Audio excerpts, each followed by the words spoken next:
punto, vamos a comentar sobre el tema central, como siempre, que es la corrupción. Toda vez que tiene tantas causas y formas de manifestación, y en esta ocasión nuestro brillante ponente nos va a explicar la motivación que tuvo para escribir una novela denominada La corrupción mata, un mensaje social en contra de la corrupción.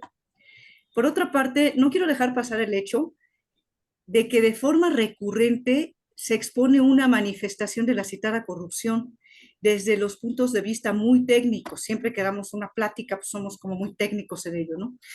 Sin embargo, y sin perjuicio de lo anterior, o sea, sin perder esa parte técnica, en esta ocasión se aborda un tema desde la prosa.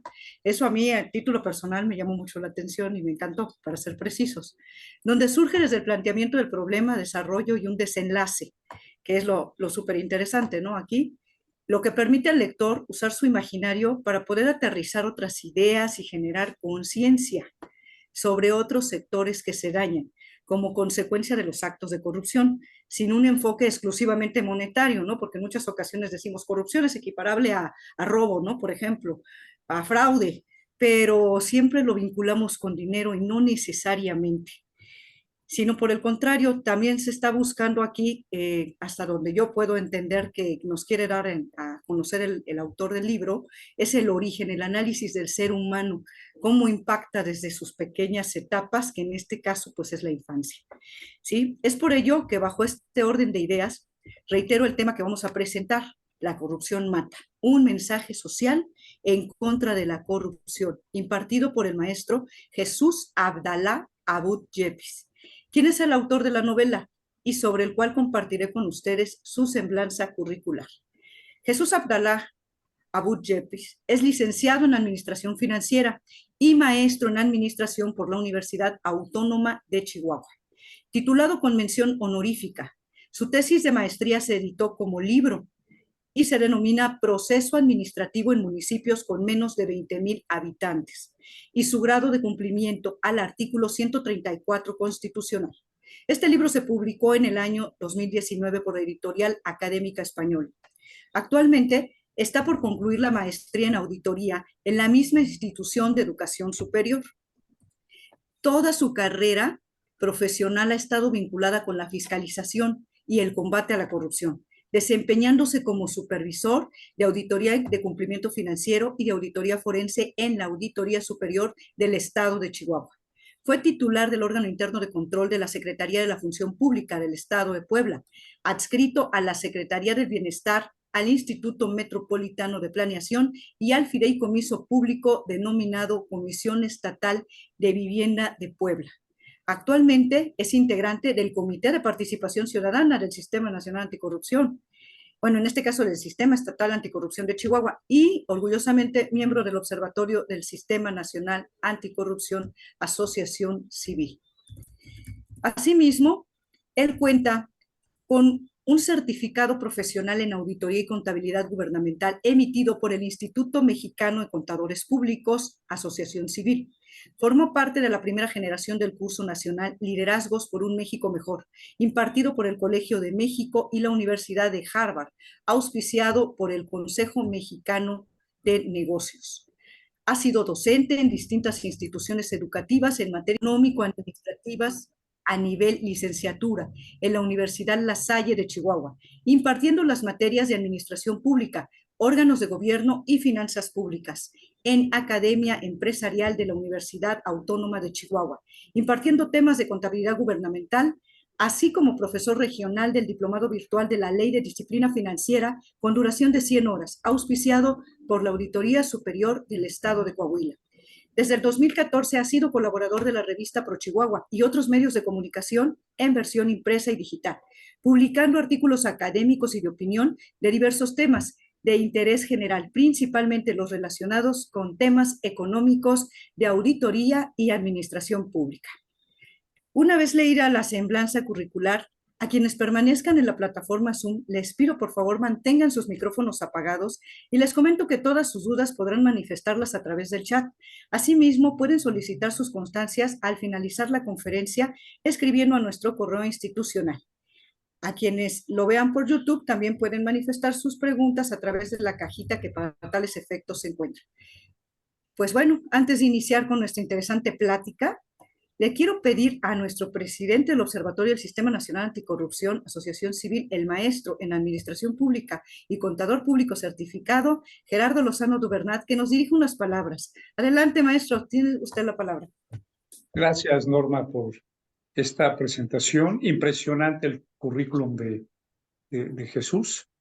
Me da mucho gusto que pertenezca al Comité de Participación Ciudadana Estatal de Chihuahua, y además es un activista, Jesús, en materia de combate a la corrupción. Y es un honor tenerte aquí, Jesús, escucharte, y al final seguramente haremos reflexiones interesantes y posiblemente alguno de los participantes quisiera compartir alguna experiencia en lo personal que pudiera haber vivido. Hoy vamos a dar inicio a nuestra quinta conferencia mensual.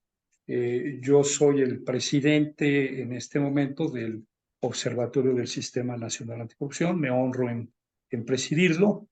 Me da mucho gusto que se estén conectando en esta soleada mañana de sábado en la Ciudad de México.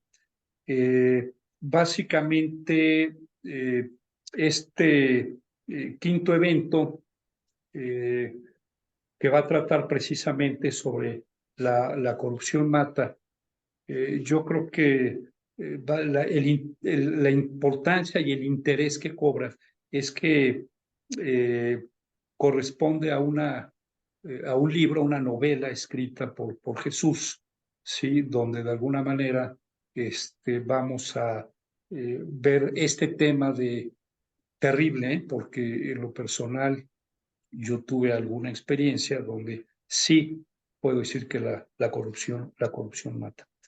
Antes de avanzar en la conferencia, yo quisiera rápidamente hablarles del Observatorio del Sistema Nacional Anticorrupción. Es una organización, somos apartidistas.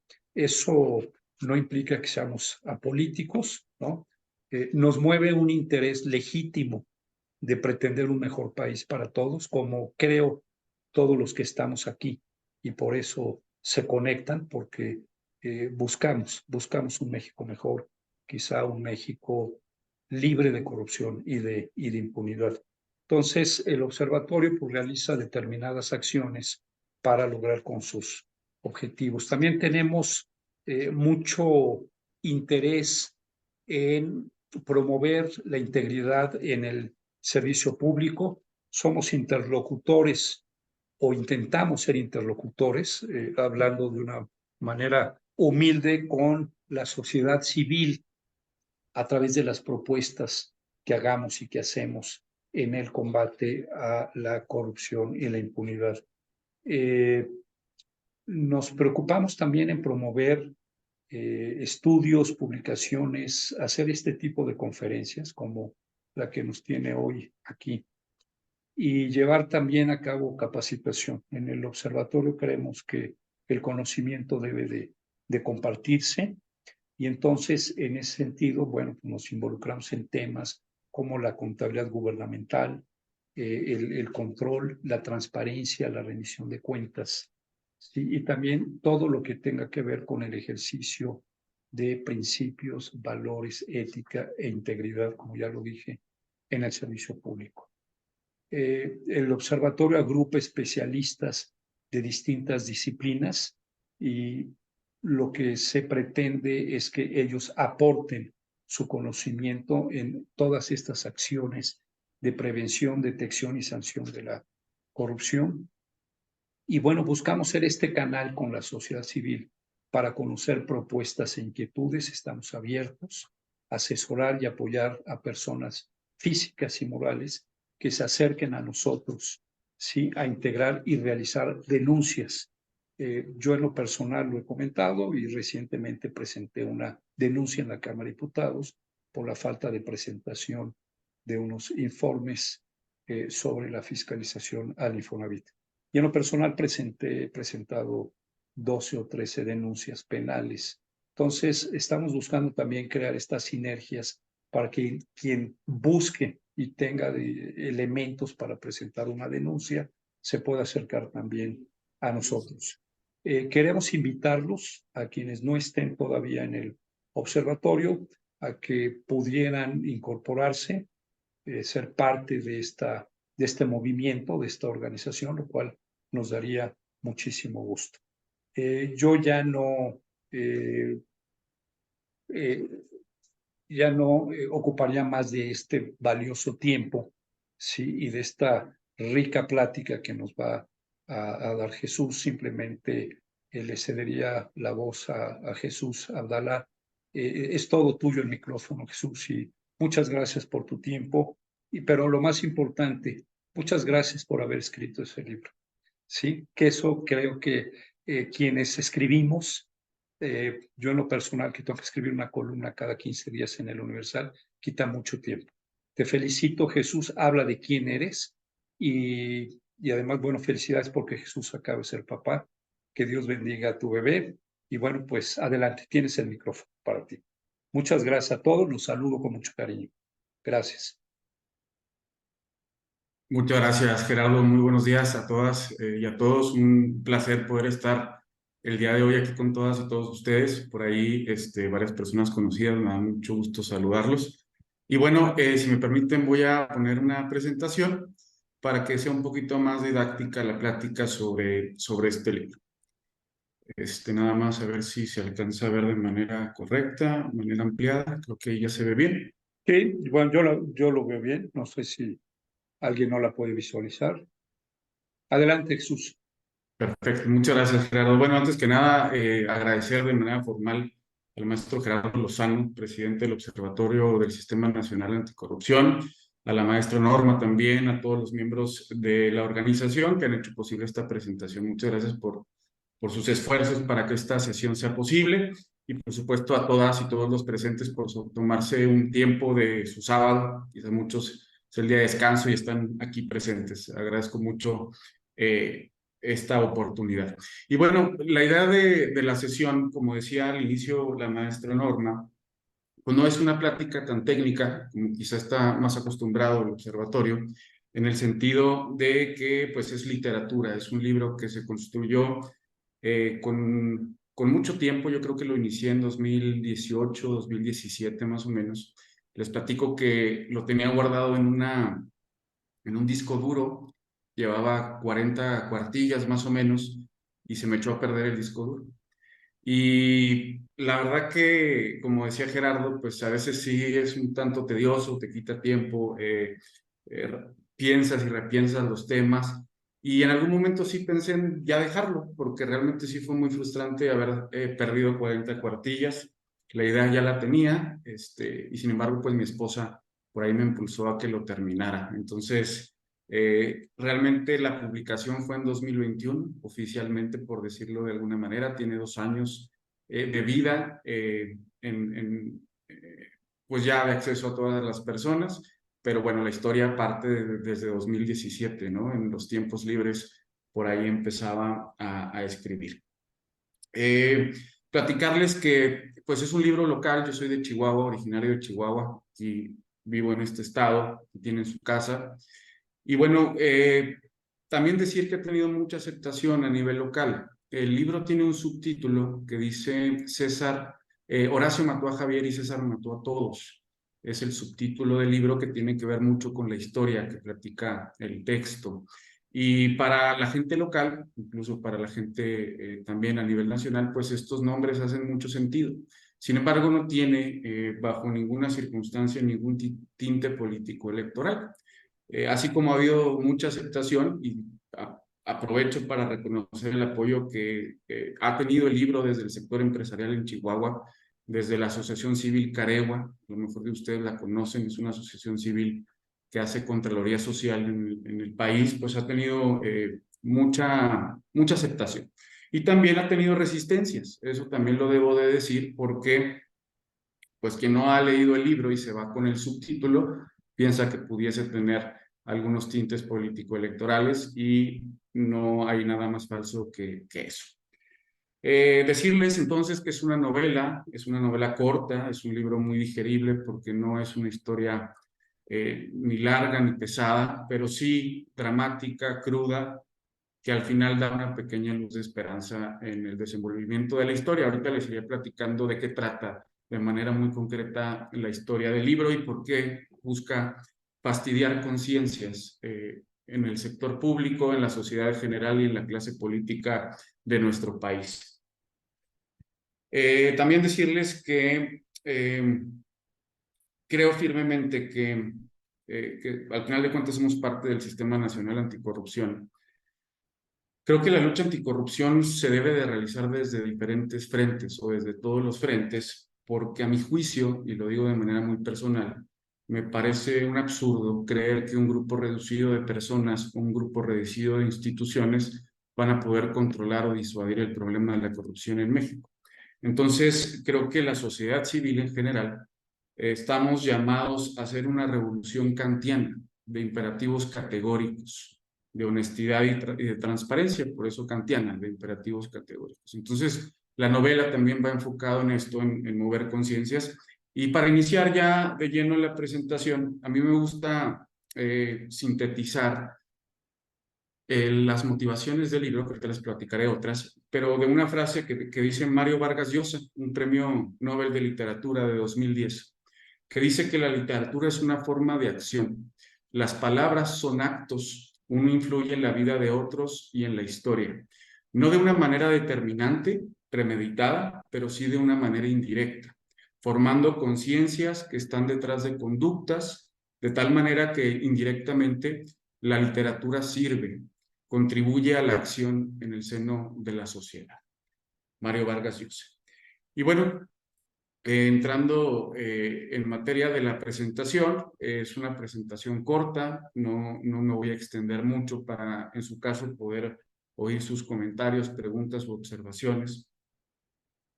Se divide la presentación en 5 grandes partes: las motivaciones para escribir esta obra, una breve dedicatoria que puse en el libro que me parece relevante compartir, platicarles de qué trata el libro, la historia de estos 2 niños que se maneja en la novela, algunas conclusiones y reflexiones, y si se tiene a bien, pues generar preguntas y responderlas. Y bueno, les quiero platicar de algunas motivaciones que tuve para escribir el libro.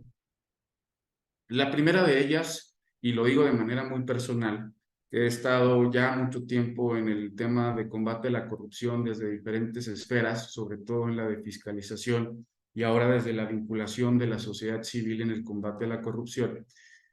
Cuando yo trabajaba en todos estos temas directos, técnicos, profesionales en materia de combate a la corrupción, me di cuenta de que el mensaje que se da sobre los daños del problema normalmente, generalmente, se presentan a través de estadísticas, de datos estadísticos presentados en formas de gráficas, presupuestos, pérdidas económicas con relación al Producto Interno Bruto, todas estas consecuencias económicas que genera el flagelo de la corrupción, y son muy valiosas, no demerito la forma de presentación de los daños de la corrupción en este sentido.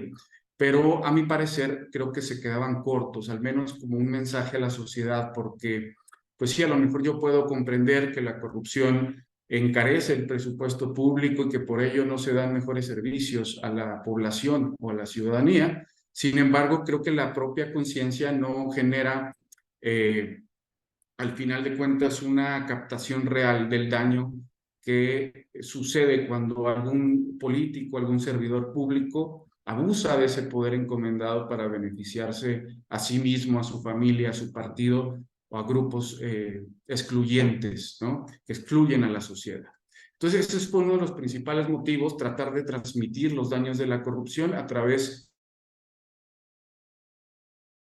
a todas y a todos, pues nos sensibiliza mucho cuando hablamos de la niñez, cuando hablamos de nuestros pequeños, ¿no? Otro motivo que me llevó al tema, y aquí lo presento con 2 gráficas, es que la corrupción nos preocupa a todas y a todos. Es un problema que preocupa a las y los mexicanos. En 2018, el tema que preocupaba más a México era la inseguridad. Yo creo que es el tema que preocupa a todas y a todos los mexicanos y mexicanas y a toda Latinoamérica, y la corrupción estaba en el 4º lugar. Es decir, la corrupción siempre está en la agenda pública de preocupaciones de la población. 2021 en sexto lugar, y así podemos mencionar muchos datos. Entonces, este fue otro de los motivos por los cuales decidí también escribir el libro, porque es un tema relevante en la agenda pública del país, no solo de la clase política, sino de la sociedad en general. Otro motivo, que no sé si ustedes podrán coincidir o no, es que la lucha contra la corrupción es un tema que está constantemente en el discurso político cada ciclo electoral, donde se destacan las consecuencias de la corrupción y la urgencia de disuadirla y de controlarla, ¿no?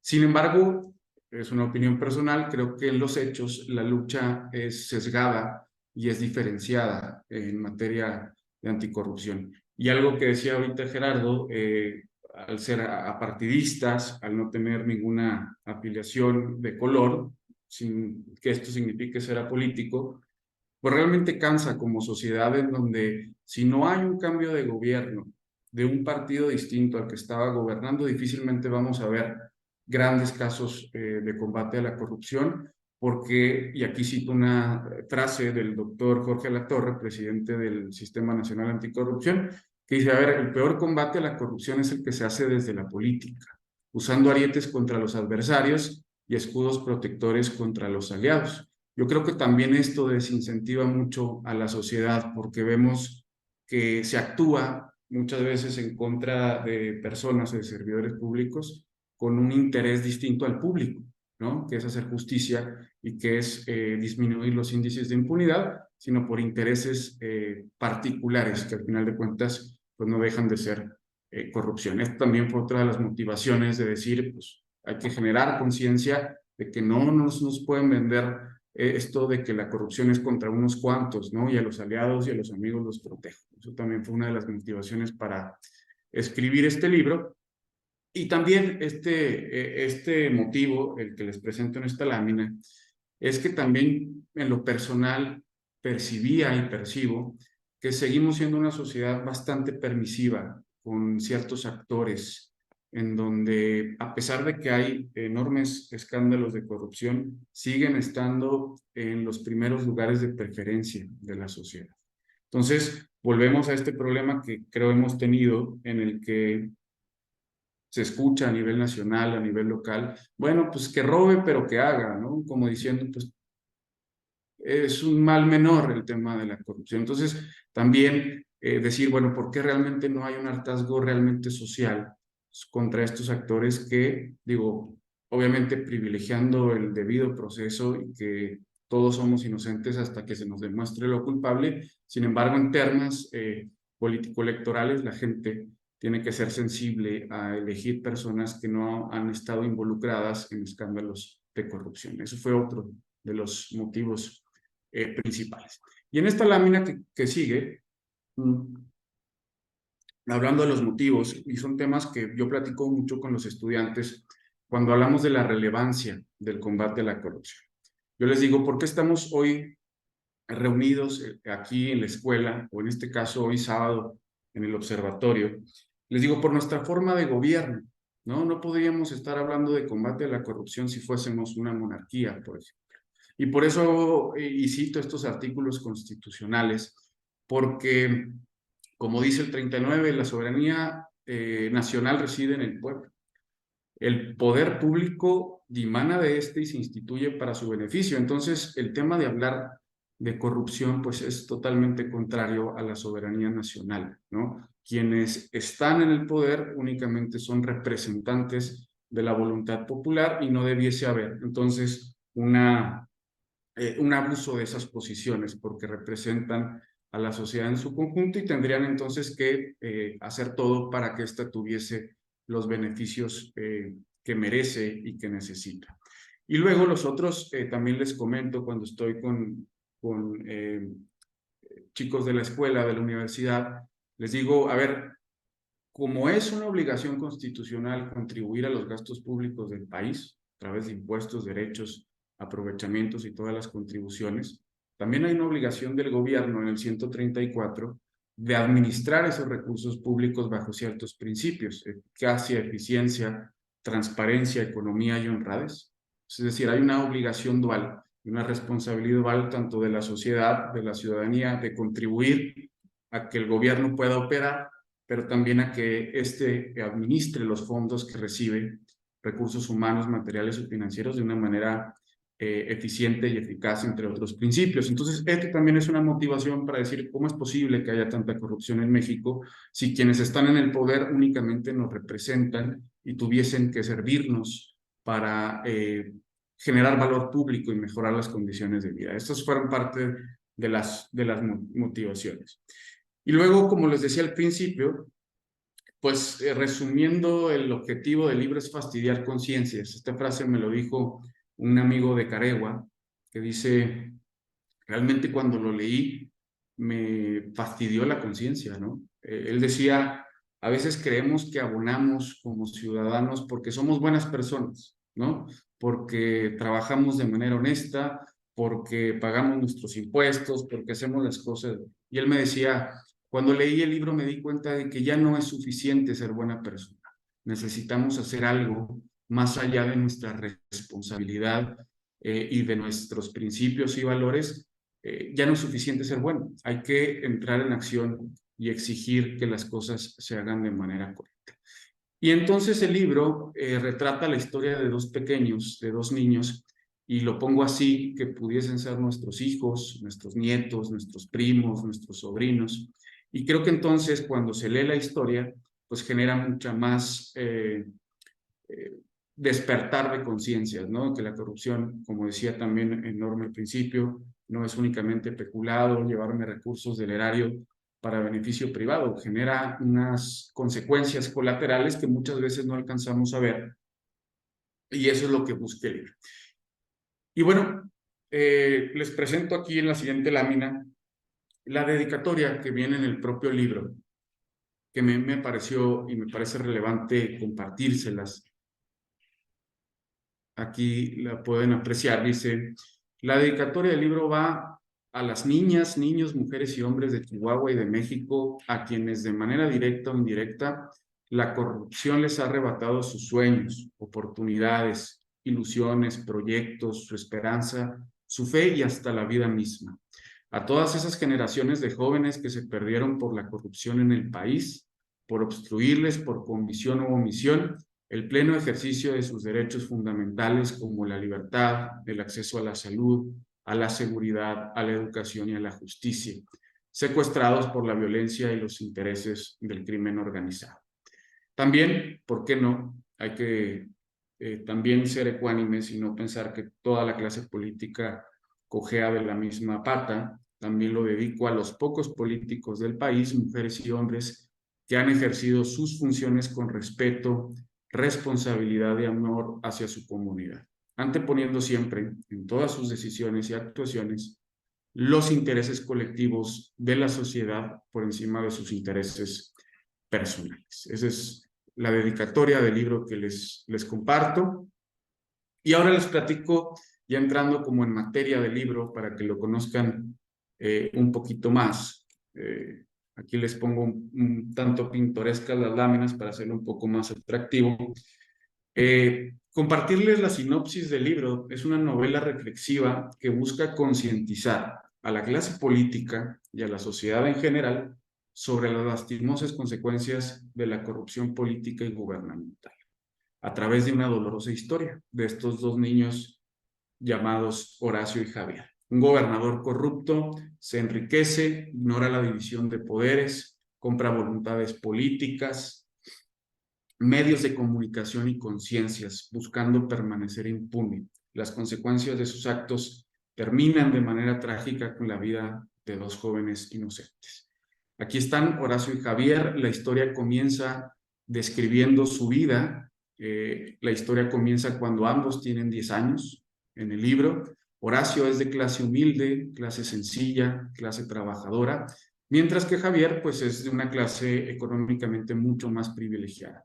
Ambos, tanto Horacio como Javier, pues no tienen ninguna culpabilidad de la circunstancia económica de sus familias. Ambos son niños felices en sus distintos ámbitos. Horacio es fan del fútbol, de los burritos de frijoles de acá de Chihuahua. de la música de banda, mientras que Javier es, al ser un niño con muchos más privilegios económicos, pues tiene otros intereses. Ambos son buenos, ninguno tiene la culpa, repito, de sus circunstancias.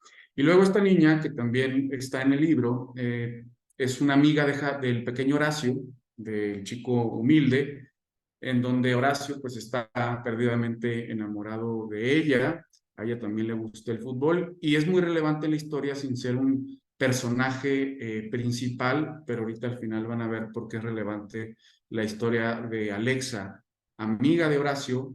Horacio estaba enamorado de ella y es muy irrelevante para el final de la historia. Y luego les platico así también a grandes rasgos. Horacio es hijo de la familia Fernández. Doña Lupita, la que ven con capa, es una mujer que era ama de casa, pero por circunstancias económicas se tuvo que poner a trabajar, como la mayoría de las familias en nuestro país, para poder ayudar a su esposo Guillermo, que era eléctrico de profesión, pero que por las circunstancias tuvo que dedicarse a ser vigilante en una caseta en un fraccionamiento en la ciudad de Chihuahua. Ellos son los padres de Horacio. Y por el otro lado, los padres de Javier es los Durazo. El papá de Javier, de este niño privilegiado, pues se dedica a hacer negocios con el gobierno. Es un empresario que hace negocios no necesariamente legítimos ni legales con distintos gobiernos y por ello ha aumentado de manera considerable su patrimonio y su riqueza. Las circunstancias de estas dos familias son muy dispares, pero repito, ni Horacio ni Javier, los pequeños, tenían culpa de ello. Y luego también el libro platica de la llegada al poder de un gobernador que tenía varias características. Cualquier parecido con la realidad es mera coincidencia. Era un gran orador, un político con una enorme habilidad de oratoria, era populista en el sentido que decía lo que la gente quería escuchar, aunque no pudiera darle solución a los problemas de las personas, y era sumamente carismático. En ese sentido, el libro cuenta cómo llega al poder, cómo accede a ser gobernador, y la gente realmente estaba ilusionada con su llegada por motivos de la seguridad pública que había en la entidad en su momento. Y entonces este gobernador se dedica, en todo su periodo constitucional de gobernador, a obtener mayor poder político y mayor poder económico. Eso era su objetivo principal en el ejercicio de sus funciones, distintos a los objetivos públicos que tendría que tener la dirección de una entidad dentro del Poder Ejecutivo. Como dice la sinopsis, se dedica a comprar conciencias, incluso captura distintas instituciones. Se habla en el propio libro de la entidad de fiscalización superior del Estado, en un sentido de que pues tiene controlada a esta auditoría externa, jueces, magistrados, brinca poderes con el tema de poder político y de poder económico. Empieza a hacer un control institucional dentro de la entidad federativa. ¿Y qué va pasando? Aquí les platico algunas decisiones que toma el gobernador y que va repercutiendo de manera directa, sobre todo en la vida de Horacio, el niño de clase humilde. La primer situación que realiza el gobernador es que actuó de mover dinero de partidas presupuestales, pues retira el apoyo a los llamados promotores deportivos que van a las colonias más humildes a dar clases de diferentes deportes. En este caso, Horacio era fanático del fútbol y entonces le quita esta partida presupuestal, la lleva a otra, a la más común quizá, el capítulo 3000, servicios generales, como para poder desviar recursos en servicios que son intangibles y es más fácil desviar recursos desde esa partida, ¿no? Eso lo explica el libro de manera muy coloquial. Y entonces, ¿qué sucede? Es el primer golpe en la vida del pequeño Horacio. Horacio se queda junto con su colonia, junto con sus compañeros, una colonia humilde, le repito, pues ya sin poder hacer deporte, sin poder acceder a una formación deportiva que evidentemente le ayudaría al desarrollo de su vida personal. Entonces, este movimiento, el gobernador, sin conocer a Horacio, por supuesto, pues ya le daña en su vida, ¿no? Porque le quita esta gran pasión que tenía. Luego les platico de doña Lupita. Lupita es la madre de Horacio. Ella, como les platicaba, dejó de ser madre de ama de casa para dedicarse a trabajar. Ella era afanadora de un hospital a cargo del gobierno del estado. Ella se dedicaba a hacer la limpieza y doña Lupita tenía, evidentemente a ser trabajadora del estado, pues era derechohabiente del servicio de salud, pero tenía un problema cardíaco. Entonces recibía tratamiento para su problema, que ya lo tenía desde hace bastante tiempo. El libro platica de manera muy coloquial, y obviamente estos no son mecanismos que ustedes desconozcan por su expertise anticorrupción. El gobierno empezó entonces a generar un negocio a través de la salud para fines electorales y de enriquecimiento. El libro platica que en aquel momento iba a haber campañas electorales a nivel federal para elegir al presidente de la República, y entonces este gobernador, a efecto de tener mayor poder político, empieza a buscar la manera de financiarle la campaña electoral. Entonces, el gobierno y la empresa de Durazo, el papá del otro niño, de Javier, convienen pues adquirir medicinas prácticamente caducadas a efecto de que la empresa pues no tuviera una pérdida tan grande. O sea, medicinas vendidas al precio normal, incluso con sobreprecio, pero que ya están por caducar, pues evidentemente era un gran negocio para la empresa, porque en lugar de que eso fuera merma, pues los vendió al gobierno de manera inflada, por decirlo de alguna forma. ¿Qué pasa con doña Lupita? Pues empezó a recibir estos medicamentos prácticamente caducados para el tratamiento de su corazón, y en una jornada laboral se desvanece y su corazón no aguantó más. Falleció.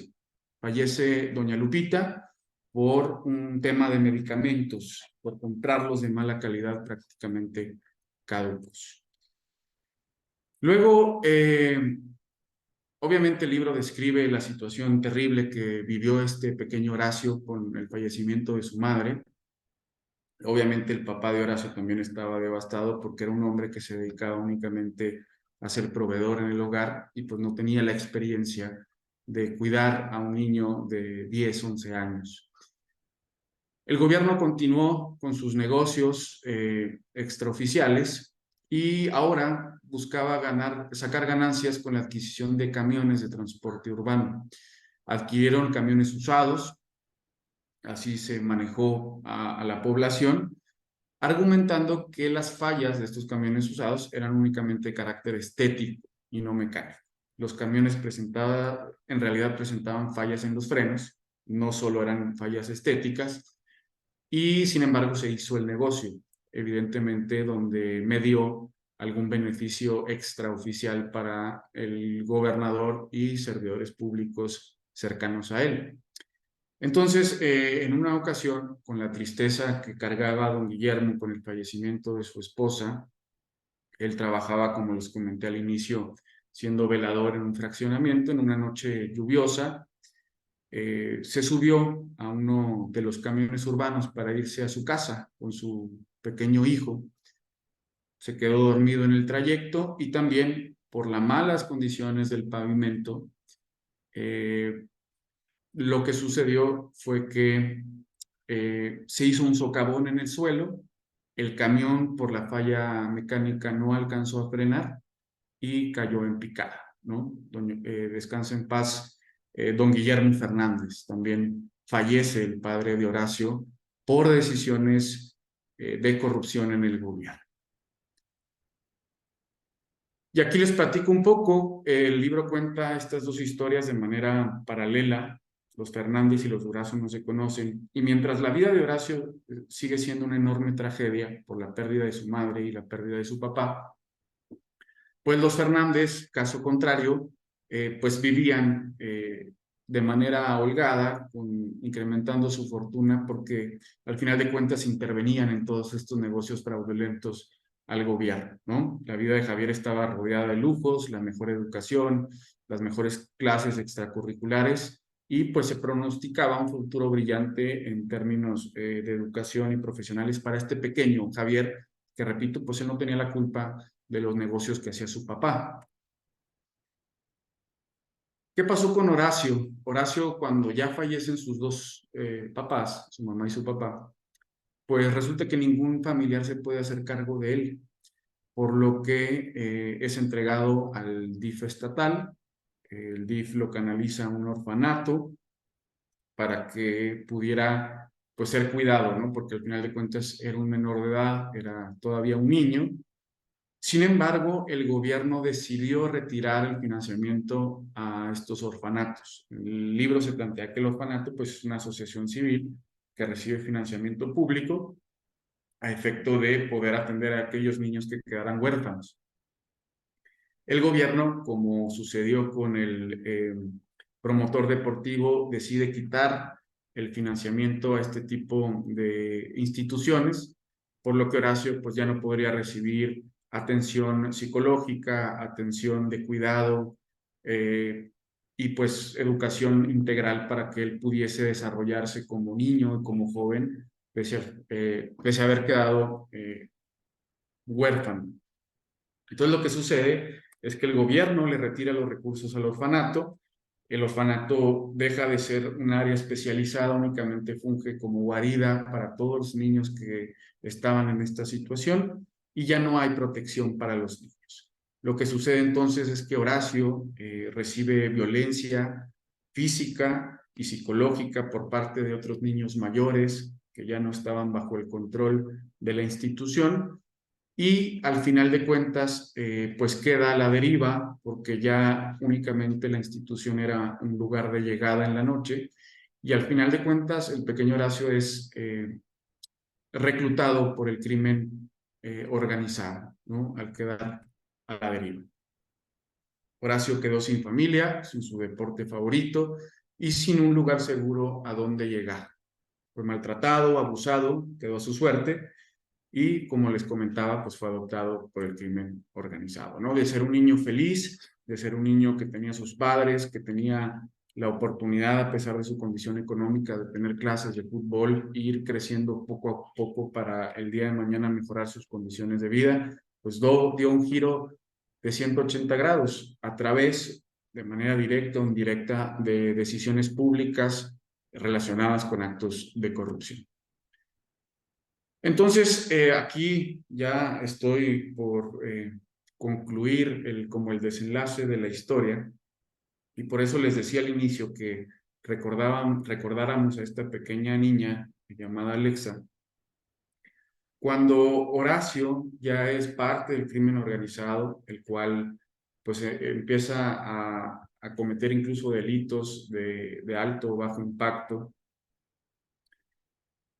Cuando ya está por concluir el gobierno de esta persona, ya Horacio prácticamente tiene 15 o 16 años. Entonces, Javier, que es el otro niño, el niño de condición económica favorable, conoce a Alex, el destino los cruza, y un día quedan de ir con unos amigos y amigas a un bar. Eran menores de edad. Sin embargo, también por la corrupción a esa escala, pues el gobierno tenía los bares alineados y podían ingresar menores de edad siempre y cuando pues se reportaran los pagos extraoficiales. Entonces, el destino une la vida de Javier y de Alexa, y Horacio pues estaba prácticamente ya perdido en el crimen organizado. La historia cuenta entonces que esta banda a la que pertenecía Horacio tenía la tarea, como parte del crimen organizado, de ultimar a una persona dentro de este bar. Era la primera tarea de este tipo en el que él participaría.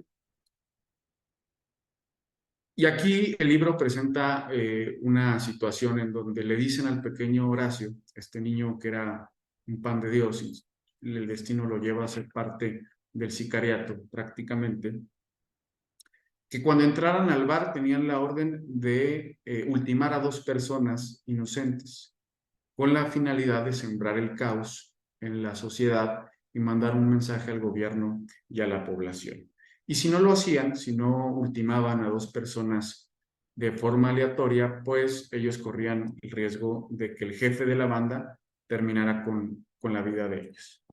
Resulta entonces que cuando la banda entra al lugar y para cumplir esta cuota, cuando le quitan la vida a la persona a la que iba dirigido el ataque, Horacio, con la intención de cumplir con esta orden, voltea de manera aleatoria y se encuentra con Javier, este niño de su misma edad, que jamás se habían visto, que no tenía nada que ver.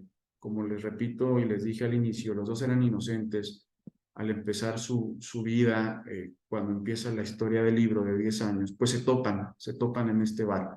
El destino los lleva a toparse y de manera directa el pequeño, ya no tan pequeño Horacio, termina con la vida de Javier.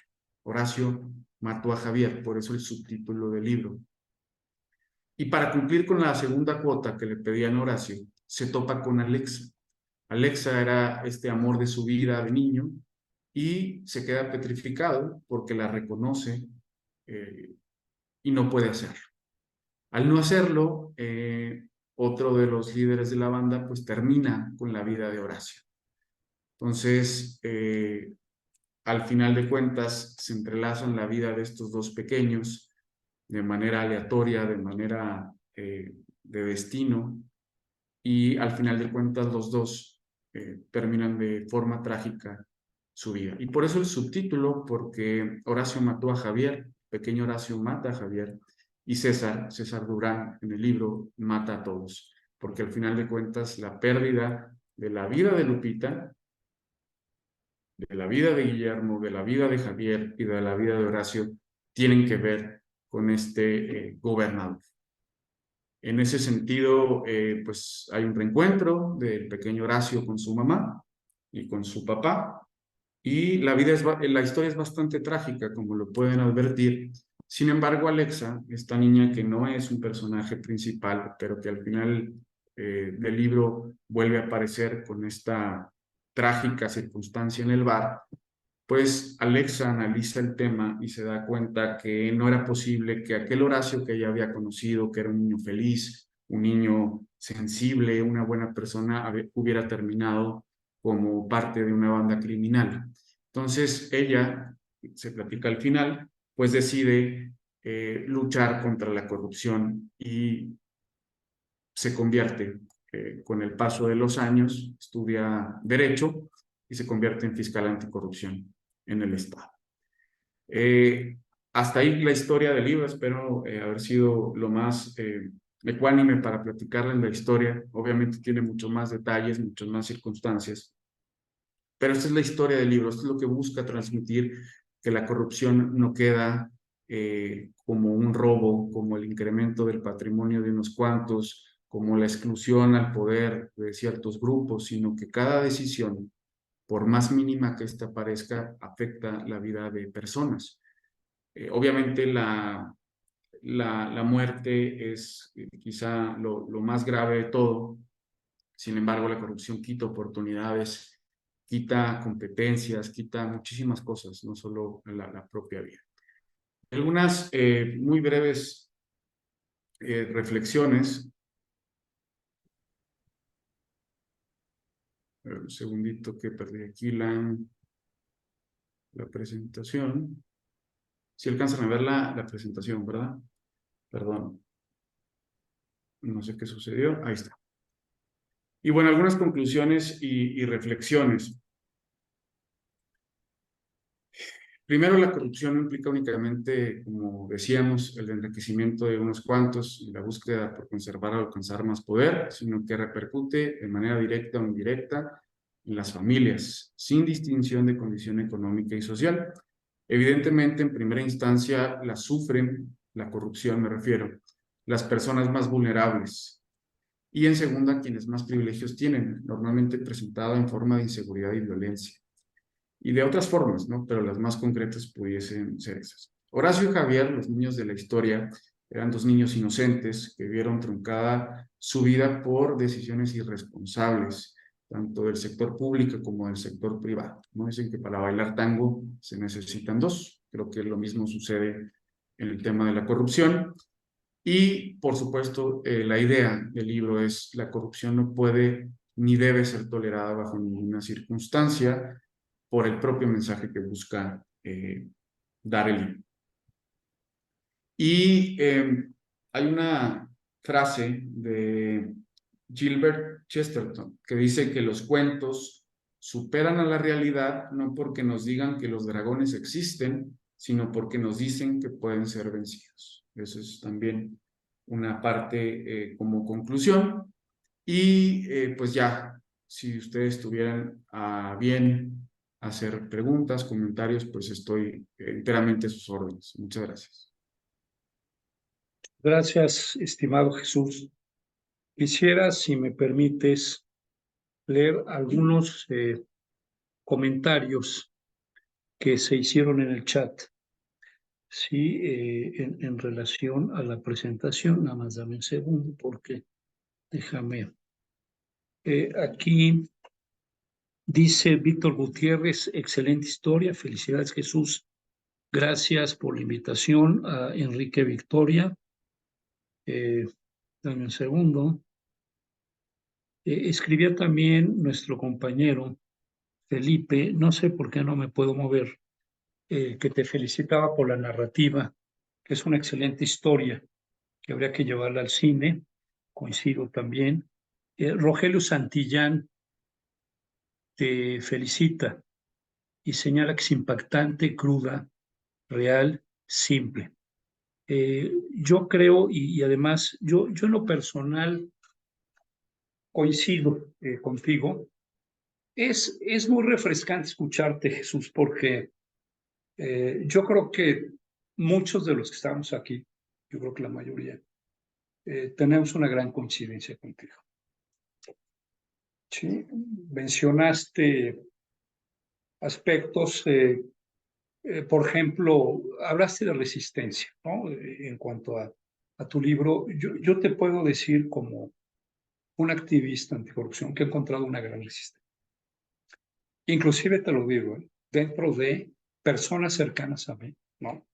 Que a mí me dicen que golpeo nada más a la auditoría superior, cuando yo lo que hago es poner de manera cruda los números, los resultados, y defender una institución que nos pertenece a todos los mexicanos. ¿Sí? Mencionaste mover conciencias. Qué difícil es mover conciencias. Es lo más difícil. Prefiero mover un bloque de hormigón de muchas toneladas que seguramente encontraremos en la herramienta para hacerlo. Qué difícil es mover conciencias. Te voy a poner un ejemplo. Aquí estamos ahorita y con mucho agrado 30 agentes. No todos son del OSNA, pero en el OSNA somos cerca de 80. En un tema muy interesante.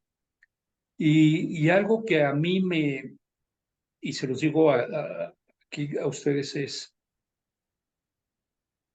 cómo involucrar a la gente en una verdadera causa en el combate a la corrupción y la impunidad, ¿no? Es decir, cómo hacer que se pongan a hacer algo en relación a algo que a mí me parece, y tú lo señalaste quizá, después del tema de la inseguridad, el segundo tema que hoy le preocupa más a las personas es la corrupción. Pero creo que el fenómeno de la corrupción tampoco lo entienden muy bien y no saben qué hacer.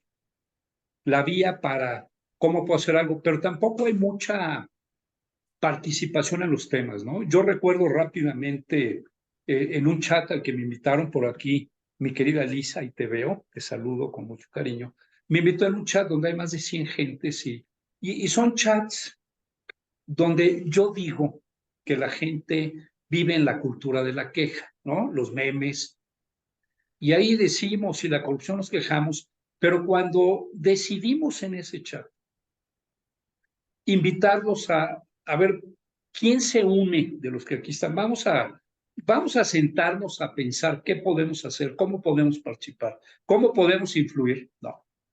Pues de los 100 y tantos, finalmente, creo que la reunión a la que convocamos, creo que participaron 15, ¿no? Y creo que yo ahí lo pongo como el 15% de una población, de un universo, está quizá dispuesto a hacer algo. Es un tema muy grave. Yo, por ejemplo, yo sé y me dicen, ¿por qué la Auditoría Superior? Porque no hay otra institución en este país, no la hay. Y si alguien la conoce, me dice cuál es, que tenga la capacidad, el barco jurídico para combatir la impunidad. No, no la hay, es decir, la que le sigue, digamos, en importancia, puede ser la Secretaría de la Función Pública, pero todos sabemos que la Secretaría de la Función Pública, pues tiene un patrón, el presidente, y normalmente los secretarios se someten, digamos, a las decisiones del presidente. De ahí la importancia de la Auditoría Superior. Y aparte de que yo la conozco, la he tomado como un estandarte de lucha anticorrupción. Lamentablemente, el discurso político, tú lo señalaste, administración tras administración, los que somos más viejos, como mi amigo Enrique Victoria, ¿no? Y tu servidor. Sí, recordamos desde Miguel de la Madrid, Enrique, el tema de la renovación moral, ¿no? Y así hemos venido con Vicente Fox, que nos prometió, si se acuerdan, aquellos peces gordos, y finalmente ni a Chará les llegó. Y el estandarte del movimiento de la 4T, del Obrador, fue el combate a la corrupción. Y yo puedo decirles que sigue habiendo mucha corrupción en este gobierno. No dudo de la honestidad del señor presidente, pero sigue habiendo mucha corrupción. Y tú lo que decías es, no se les puede proteger a los amigos, ¿no? Y ese es un tema. Miren, rápido, a mí me parece lo que sucedió con Segalmex y con su director general gravísimo. Tú deberías estar afuera, si no por corrupto, por ineficiente, man. O sea, si tú dices que no te diste cuenta cuando firmaste lo que firmaste, tú no puedes tener ese nivel de responsabilidad, ¿sí? Porque entonces eres corrupto porque estás cobrando, ¿sí? Por un puesto que no sabes, ¿sí? Cómo llevar a cabo sus funciones. Yo veo tristemente que hay muchos Horacios. Hay muchos Horacios, hay muchas historias de estas, hay muchas Lupitas, hay muchos Don Guillermos en este país. A mí me tocó ir rápidamente y después podemos entrar y que otros tomen la palabra para la reflexión. A mí me tocó, en lo personal, yo denuncié la falta de medicamentos para cáncer infantil, derivado de una auditoría que hicimos cuando yo era el auditor especial de cumplimiento financiero al Hospital Federico Gómez. Y detectamos que faltaban medicamentos por casi 6 millones de pesos, es decir, la trazabilidad, pudimos identificar que los medicamentos entraron a la farmacia, entraron perfectamente identificados, pero de ahí se perdieron, ya no había hacia quién iban destinados esos medicamentos. Y las consecuencias de esto, Jesús, yo no sé si como doña Lupita, ¿no? Yo no sé si algún niño falleció por falta de medicamentos. Yo no sé si se generó un mercado negro, ¿no? Donde esos medicamentos que se robaban se vendían por fuera. Pero seguramente, y espero no haya sido así, quizá algún niño falleció por falta del medicamento. Y me tocó también denunciar el tema del socavón, aquel hoyo enorme que tuvo el costo de 2 vidas humanas, ¿no? Que si hubieran sido nuestros parientes, quizá tendremos más presente este tema. Y nuevamente, ¿no? Estás en presencia de que la corrupción, ¿no? Se puede identificar digamos, lo que tú señalabas muy claramente, comprar medicamentos caducos, o comprar equipos que ya no están en el mejor de los estados, o muchas obras que se hacen en este país de una pésima calidad. Es decir, tú contratas A y te entregan una cosa muy distinta, con una calidad muy distinta, y eso, bueno, pues nosotros lo pudimos, sobre todo en el área de obra pública, en la Auditoría Superior de la Federación, pudimos identificar los temas de calidad, porque no nada más revisamos el tema, digamos, de la contratación de una obra, y digamos, que los costos se apeguen a lo que se había contratado, sino también vemos la calidad. Y yo quisiera cerrar con una experiencia personal de por qué coincido plenamente contigo, ¿no? Me identifico contigo ampliamente, Jesús. Y un día me dijo alguien, ¿por qué estás tú, digamos que pues, has tenido una carrera profesional exitosa, te ha ido bien? ¿Por qué un día decides cerrar tu despacho de 30 y tantos años e irte a la Auditoría Superior, ¿no? Y entonces yo les digo, yo me fui no a un puesto, yo me fui a una causa.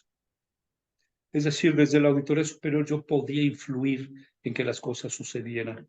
Y una manera de hacer que las cosas sucedieran es denunciando, ¿sí?, todas las irregularidades que se van detectando. ¿Y dónde está el origen de esto? Y permítanme compartírselos nada más. El origen de mi activismo nace en el año 85, en el terremoto ocurrido en la Ciudad de México. Mi padre era médico del Hospital Juárez, el hospital colapsó. Sí, yo perdí a mi padre, nos tardamos un mes en encontrar a mi papá, prácticamente un mes, lo encontramos el 16 de octubre del 85.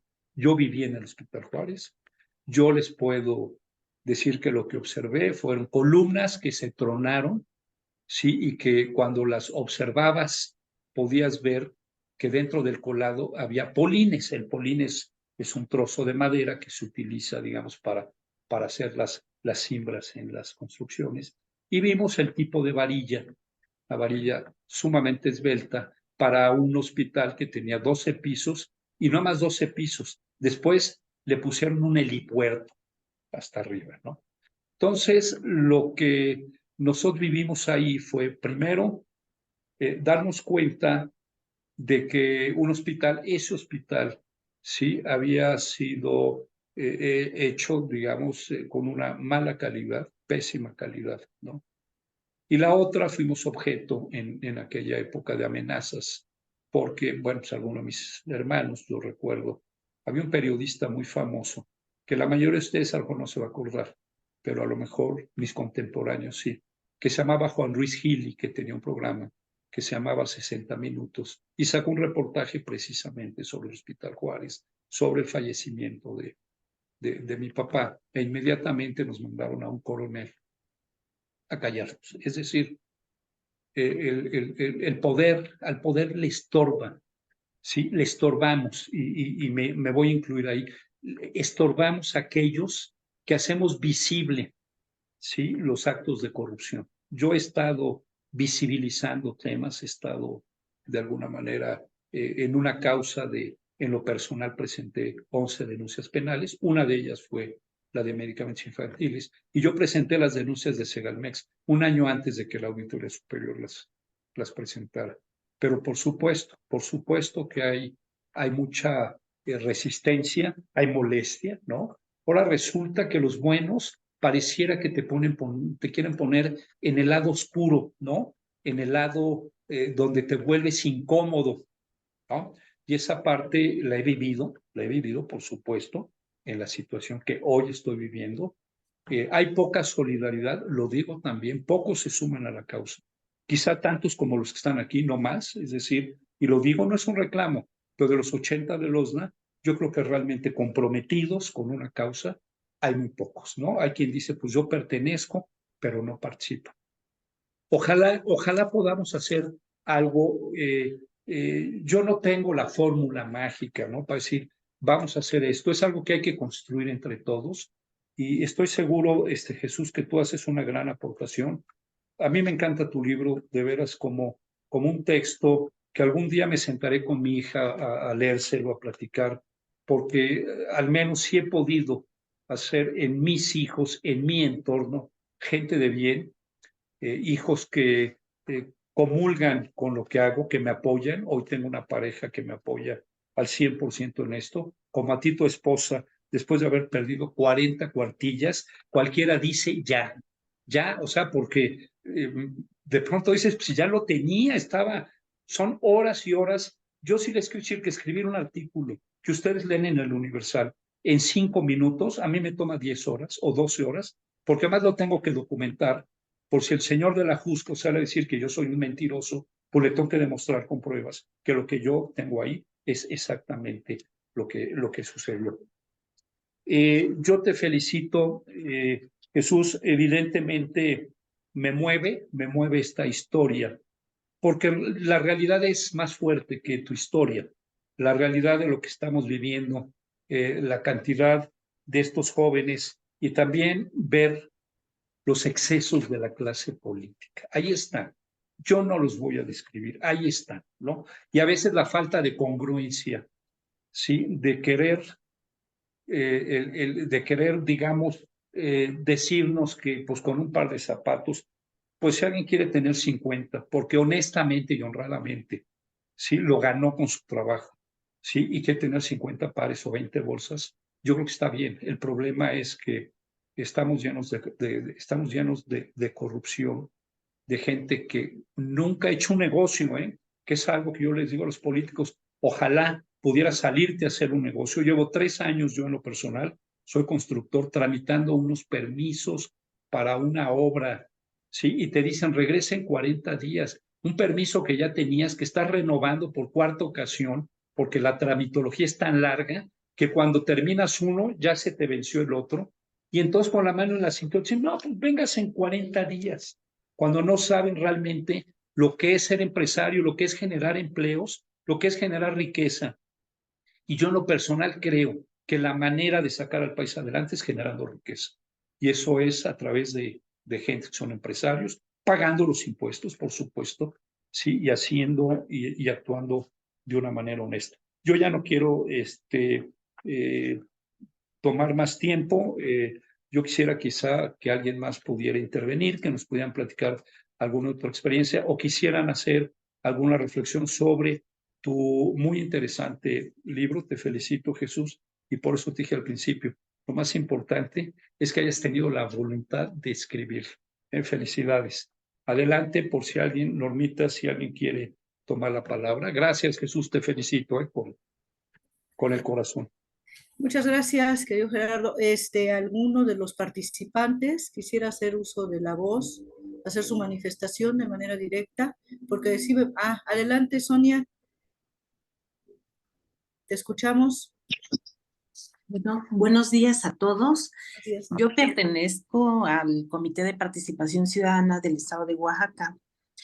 Me encantó mucho la obra de Jesús, no había tenido la oportunidad y creo que es una forma correcta de llegar y sensibilizar a la sociedad. Es algo así como que a algunos no les gusta leer, ¿no? Entonces, si van a una ponencia y les pones láminas como que se empiezan a distraer, ¿no? Y es una buena dinámica. Yo les voy a compartir en el Comité de Participación Ciudadana, yo estoy promoviendo la cultura de la denuncia también. Esta es una obra, pero es una obra que está realizada por un grupo de teatro, se llama Renacimiento Teatral. Y a través de esa obra nosotros promovemos la cultura de la denuncia, los valores y la no violencia de género.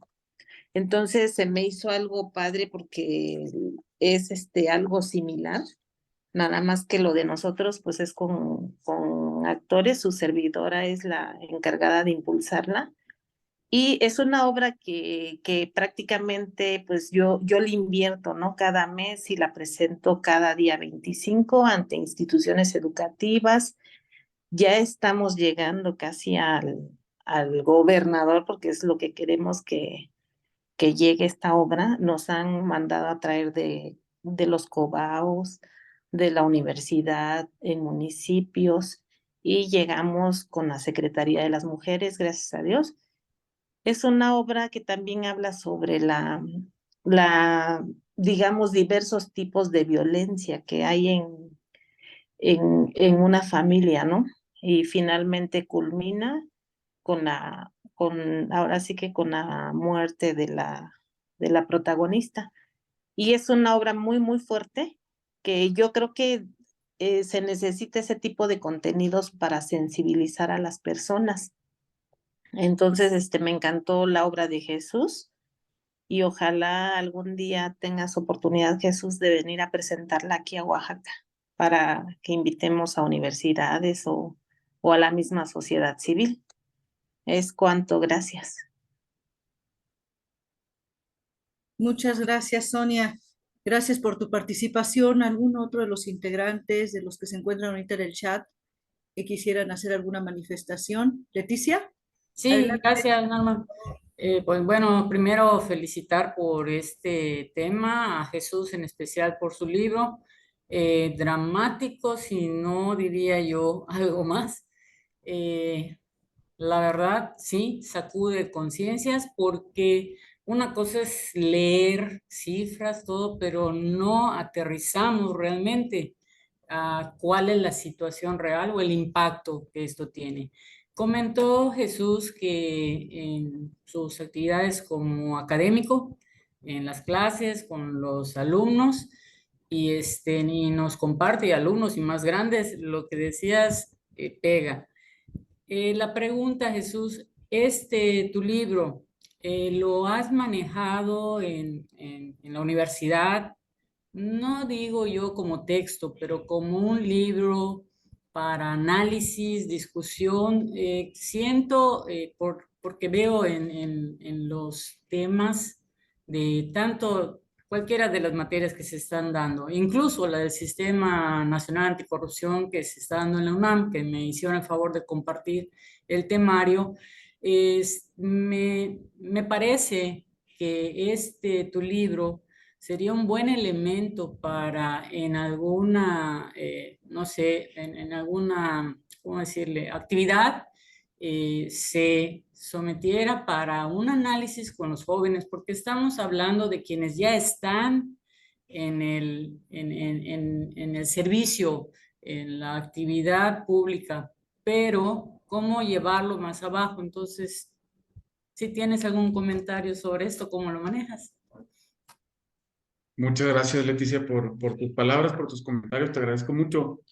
Sabes que sí, en las clases en las que en lo personal yo doy la materia, sí lo meto como un tema de integridad o de ética, que se analice el tema y se pudiesen hacer análisis o incluso plantear dilemas éticos sobre el tema.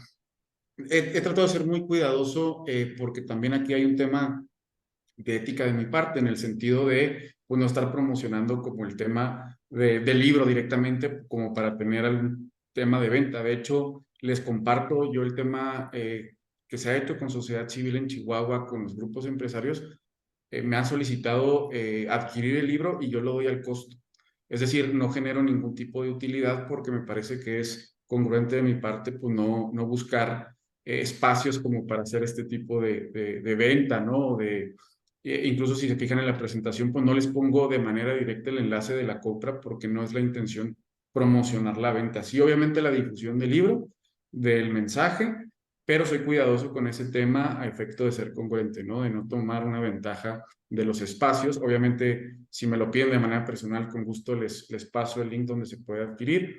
Pero sí lo he manejado. De hecho, la intención, y me da mucho gusto que estén personas de todo el país aquí en este conversatorio, porque la intención es esa, que pueda llegar a más partes del país. Mucha gente dice, bueno, es que el libro está muy local. En realidad no. Una persona que lo leía, por ejemplo, en Puebla o en otra entidad federativa me dice, es que tú a lo mejor usas nombres que se puedan referenciar a nivel local, pero lamentablemente vivimos en un país en donde estas historias son totalmente replicables en todos los estados de la República y a nivel federal. O sea, es decir, no es un problema exclusivo de mi entidad federativa o lo fue en su momento, sino que es un tema a nivel nacional. Entonces, Decirles que estoy abierto si ustedes consideran que podamos llevarlo a otros espacios, les agradecería muchísimo, no por el libro y no por mí, sino por el mensaje que busca transmitir.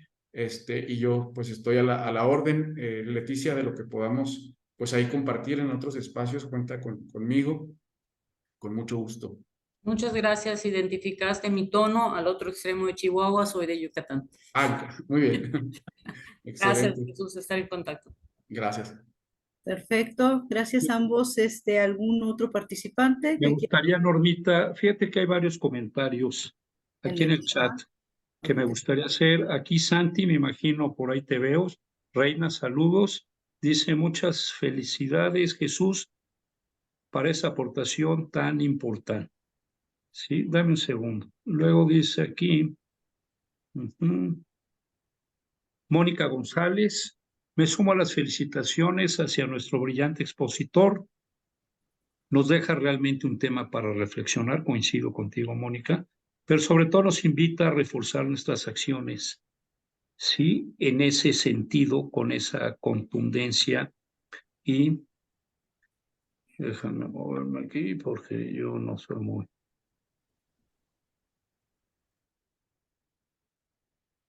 Perdón, ya se me fue ahí. Felicitaciones, Lisbeth.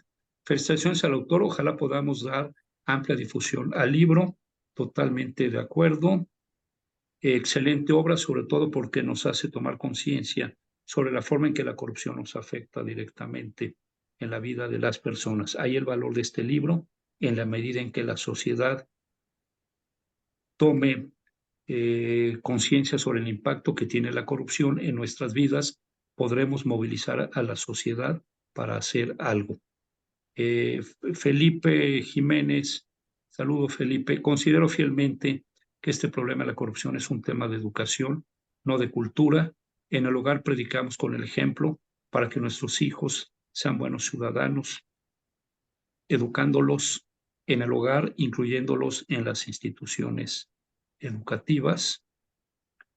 Javier Lozano, que por cierto es mi hermano, consciente que la corrupción es un fenómeno multifactorial. Una de las acciones que funcionan como vacuna es la de fastidiar la conciencia para salir a votar en próximas elecciones. Es indispensable avanzar sin participar. Es indispensable avanzar sin participar. Excelente conversación. Muchas gracias. Gracias, Javier. Sonia Mora, gracias, Jesús. Excelente obra. Felipe pregunta dónde encontramos el libro. Mil gracias. Rubén Torres, felicidades, Jesús. Excelente tu libro. Narras justo lo que está sucediendo en esta sociedad.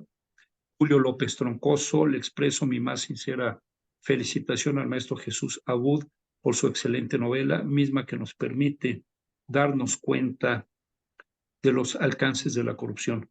Fuerte abrazo desde la ciudad y puerto de Veracruz. Saludos, Julio.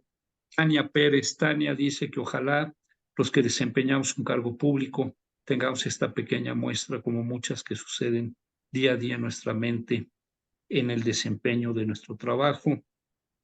Mario Rosales también te felicita, Jesús. Excelente contenido. Enrique Victoria, excelente, estimado Jesús, y un abrazo hasta Chihuahua. Y un abrazo hasta Chihuahua a Víctor Gutiérrez. Víctor Gutiérrez, excelente historia. Felicidades, Jesús. Gracias por la invitación, Enrique Victoria. Rogelio Santillán, impactante, cruda, real, simple, mi felicitación. Y creo que hay que llevarla al cine, dice Felipe. Parece que él no la puede financiar. Entonces yo creo que pudiéramos tomarle la palabra, Felipe. Estoy de acuerdo contigo, es una gran historia, ¿eh? Me encantó. Y listo. Creo que son los comentarios, Jesús. Creo que debes sentirte muy contento, ¿no? Del impacto que ha tenido tu novela. Ahí está, yo creo que Jesús está abierto a que se pueda replicar esto. Como lo decías, Leti, sería importante. A mí me encantó la historia y así como la contaste, está muy, muy bien contada, muy ágil y sobre todo que sí deja el impacto, ¿no? Que es fuerte en la vida de este Horacio, ¿no? Y en su trágica vida, que finalmente su vida está vinculada a los actos de corrupción, ¿no? Es como hablan de este efecto mariposa. Haces algo y eso va a repercutir en otras personas. Y bueno, los medicamentos caducos, el comprar equipo ya usado, etcétera, pues tuvo por consecuencia que se quedara sin padres, ¿no? Entonces, ahí están los comentarios. No sé si alguien más quisiera compartir alguna historia de vida en este espacio que pudiera, digamos, estar en armonía con lo que nos acaba de platicar Jesús. Adelante.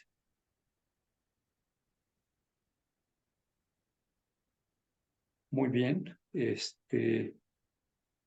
Ok, Tania, adelante, Tania. Sí, bueno, a mí solamente me gustaría pues obviamente felicitar a Jesús por el libro, y algo que me llamó la atención y que yo creo que pues obviamente tiene razón es que nos hemos convertido o somos muy permisivos en este tipo de actos. Entonces, digo, si nosotros empezáramos a no permitir, o sea, muchas de las veces creo que bueno, nos quedamos callados cuando debemos defender temas que, bueno, pues son evidentes que pues están mal. Nos llegamos a cuestionar si estamos bien nosotros al cuestionar ese tipo de actos, ¿no? Y bueno, pues nada más es lo que quería mencionar. Muchas gracias. Jesús, ¿algo que quisieras comentar?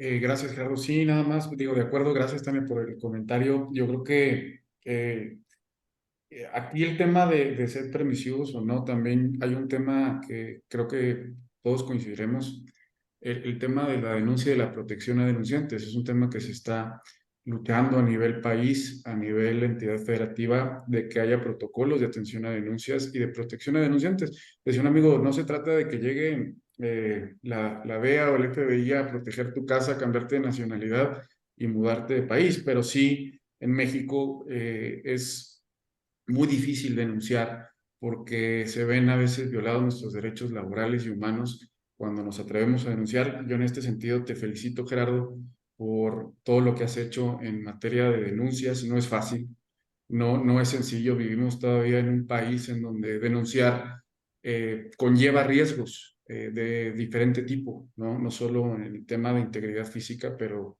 pues ahí en la obstrucción de muchas cosas, ¿no? Entonces, yo creo que como país, como sistema nacional, pues se debe aspirar a que cualquier servidor público, en cuanto vea algún tema que sea contrario a la integridad y a la legalidad, pues sus derechos laborales estén protegidos para que la denuncia se haga y se llegue a una sanción, a una consecuencia, ¿no?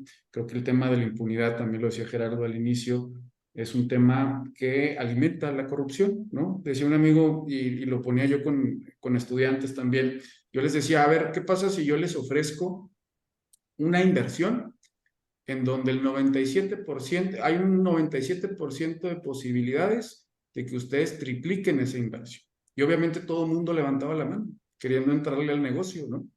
Bueno, pues así es el grado de corrupción, de impunidad, perdón, en el país. Es decir, es en términos estadísticos muy rentable cometer algún acto de corrupción o algún delito porque no hay sanciones. Entonces, creo que es un tema que debemos de luchar como sistema nacional, como sociedad civil, como organizaciones, a que podamos denunciar. Digo todo esto en referencia a lo que comentaba Tania, de a veces uno la piensa, ¿no? Obviamente moralmente hay que hacerlo, éticamente hay que hacerlo, pero también pues hay que tener cuidado de la situación que tiene el país. Entonces creo que debemos de caminar hacia ese sendero. Eso sería mi comentario, Gerardo, y pues agradecerles muchísimo por el espacio, Gerardo, Norma, todo el equipo del observatorio, muy agradecido. Creo que la intención del libro desde que lo publiqué no era generar ventas, lo repito porque es importante decirlo, sino que llegue a más familias, a más personas. Obviamente también he estado buscando la manera no de hacer una película, sería ideal, un documental, algo chico que pudiese llegar a más personas, porque como decía mi colega de Oaxaca, pues a veces no hay esta cultura de la lectura. Digo, es un libro bastante digerible, pero hacer un documental muy breve donde pudiese llegar a niños, a niñas, que tuvieran ya la edad, creo que generaría también mucho impacto. Seguiremos trabajando y ahí les compartiré si se logra al menos hacer un documental breve contando esta historia de manera muy didáctica y muy profunda para la sociedad en general. Muchas gracias, estimado Gerardo. Gracias a todas y a todos por su tiempo. Gracias, Jesús. Gracias, Jesús. Yo quisiera cerrar con un dato, sí, Claro. hablando de la impunidad, porque yo creo que no vamos a acabar con la corrupción. O sea, la corrupción, cada vez que me invitan a dar una conferencia, la corrupción se puede prevenir y se ha hecho durante años. Ahí tenemos el marco integral de control interno, tenemos cada vez se modifican las leyes, tenemos los órganos internos de control, bueno, una cantidad ahí yo les diría, de normatividad y de marcos para tratar de prevenir la corrupción, pero mientras haya personajes dispuestos, ¿no?, a cometer actos de corrupción, a hacer adquisiciones directas con parientes, con empresas que no tienen la experiencia. Entonces, ¿qué es lo que sigue? La impunidad. La impunidad es un estado. Sí, no se puede prevenir la impunidad. Alguien me decía, oye, es que no. La impunidad es un estado, ya se cometió el hecho de corrupción. Si no se ha cometido, no es impunidad. Ya ha cometido el hecho de corrupción, estás en un estado de impunidad si no se detecta, ¿sí?, y si no se sanciona. Les voy a dar un dato que es brutal. La Auditoría Superior, al mes de junio, en toda su historia, ¿sí?, ya hay una liga, el que la quiera yo se las comparto con mucho gusto, la puedo subir al chat del OSNA, ¿sí? Ha presentado 1,160 denuncias penales a la Fiscalía General de la República y, bueno, las más recientes a la Fiscalía Especializada en materia de combate a la corrupción. Solo el 2% ha dado lugar a una sanción. Hoy todavía hay expedientes en integración de cuentas públicas que fiscalizó Arturo González de Aragón. Fíjense digo, porque no es un tema nada más de la Auditoría Superior. Aquí también entra la Fiscalía y luego entran los jueces. En todos estos espacios puede haber corrupción. Pero el dato es brutal. Y en integración, o sea, el no ejercicio de la acción penal, creo que es casi el 27% de estos dieron lugar al no ejercicio. Y casi, no recuerdo la cifra, pero más del 60% de estos asuntos siguen en integración de expediente. Y lo que tú decías, Jesús, menos del 2%. Oye, con estas cifras, pues por supuesto que hay incentivos para seguir incurriendo en actos de corrupción. Ese es, yo digo, es la cifra que demuestra el fracaso de combatir la impunidad. Ha habido un gran fracaso y yo creo que no hay voluntad política, se sigue protegiendo a los amigos, a los cuates y bueno, pues esa es la realidad. Lisbeth Estrada, ¿levantaste la mano, Liz? No, al contrario, estaba yo poniendo un pulgar hacia arriba porque estoy Ok, de acuerdo perfecto. con todo lo que comentas. Un gusto. No, y gracias por acompañarnos, Liz, ¿eh? Qué gusto saludarte. Entonces, pues yo ya no quisiera alargar esto, yo me quedo con este sabor de boca, digamos, de una gran exposición, de una claridad, de transmitir realmente la crudeza de la corrupción, ¿no? Sí, y por el otro lado, por la tristeza de que no estamos avanzando mucho. Y sí les voy a decir algo, ¿sí? Los malos se apoyan, se agrupan porque traen el incentivo económico, ¿no? Y además atacan a los que realmente estamos tratando de hacer algo. Pero los buenos somos bien apáticos, perdón que lo diga, somos bien apáticos, ¿no? Inclusive el propio observatorio, que hay personas que supuestamente van a jalar en este tema, hay un alto grado de apatía. Y por eso yo veo muy difícil, y lo he dicho, el combate a la corrupción es un camino que se recorre solo. Es muy solitario, ¿eh? Sí, yo recibo muchos mensajes cuando comparto los artículos, todo, pero se vuelve muy solitario este camino y a veces hay quien algún día en una reunión hasta como que te niega, ¿no? Porque, ay, cabrón, porque resulta que te vuelves incómodo. Muy bien, yo por mi parte agradecerte mucho, Jesús, agradecerle a Norma, agradecerle a todo el equipo que siempre, a Ethel, a Jesús Morales, sí, que están también apoyando, y pues nos vemos en la siguiente conferencia, les avisamos con toda oportunidad. Normita, tú cierras, por supuesto. Yo cierro. Ya se falló. Te estás ganando ahora sí que me estás ganando el script. Pues de antemano, muchísimas gracias a nuestro expositor, a Jesús Abdalá Abu Yepis, por tu excelente exposición, pero sobre todo porque por los comentarios pude detectar claro que moviste muchas conciencias, muchas fibras. Así que este fin de semana, pues literal, va a ser como para reflexionar, para platicar incluso un poco más con la familia, para interactuar con los integrantes de la misma, con las personas que queremos, y compartir lo que el día de hoy pudimos escuchar. Sí, gracias por tus reflexiones, por tus experiencias con nosotros. Me hiciste recordar, hay unas películas ahorita, Sonidos de Libertad, por ejemplo, es muy cruda, la fui a ver.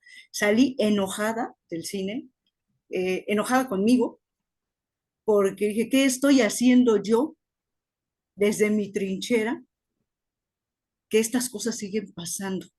Y a veces nos cuestionamos, o cuando menos la de la voz lo hace. Si yo estudié para esto, para aquello, ¿de qué sirve si no hago nada? ¿A favor de qué? De los buenos, como bien dices, Gerardo. ¿Sí?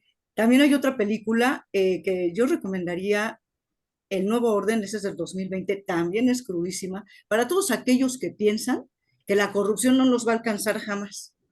En esa película hay muchos elementos, sin embargo, uno muy particular es el hecho de que a ricos, a medianos, a pobres, atacan a todas las clases sociales, a todas. Y hasta los que formaban parte del movimiento, hasta los que les pagaron para organizarlo, también les llega. Y entonces, cuando ves ese tipo de manifestaciones a través del arte, ¿sí? Puedes captar un poco más la atención de aquellas personas que, como nos dijo Sonia, a muchos no les gusta leer, ¿no? O simplemente la letra no es la forma adecuada por la cual pueden aprender. Tenemos muchas vías para poder comprender lo que está sucediendo a nuestro alrededor. Y una de ellas es el arte. Yo incluso ahorita abonando, sería padrísimo, estaba pensando, ¿por qué no hacer un documental con el tema y poderlo transmitir, por ejemplo, en nuestra asignatura que damos por parte del Observatorio del Sistema Nacional Anticorrupción, pasárselo a nuestros muchachos, empezar a difundirlo? Y bueno, ya lo veremos a lo mejor con la vicepresidencia que le corresponde. Sin embargo, sería muy buena idea incluso trabajarlo desde las primarias. ¿Por qué? Porque esos niños pueden juzgar también. Y cuando un niño ve que su papá miente, ve que su papá o su mamá rompen las reglas que ellos mismos ponen, juzgan y entran también en ese conflicto indispensable. A veces es necesario. ¿Por qué? Porque muchas veces piensan que papá y mamá tienen la razón absoluta, y no es así. No siempre es así. Tenemos ahorita una sociedad que se encuentra completamente desintegrada, donde los valores con los que crecimos, cuando menos los de mi generación, pues ya no existen. Es más, ya se nos complica un poco comunicarnos con las nuevas generaciones. Entonces considero muy importante y muy trascendente el hecho de llevar los temas de corrupción a través de otros medios distintos a un libro o distintos a una noticia, ¿sí? Que a veces hasta pareciera roja. Felicidades de nuevo, y bueno, ya dirigiéndome al público en general, no olviden solicitar su constancia de participación al correo que se muestra en la pantalla, si no se los pongo ahorita en el chat, seguirnos en nuestras redes sociales del Observatorio del Sistema Nacional Anticorrupción Asociación Civil, en cuyo nombre y a nombre propio agradezco el favor de su atención y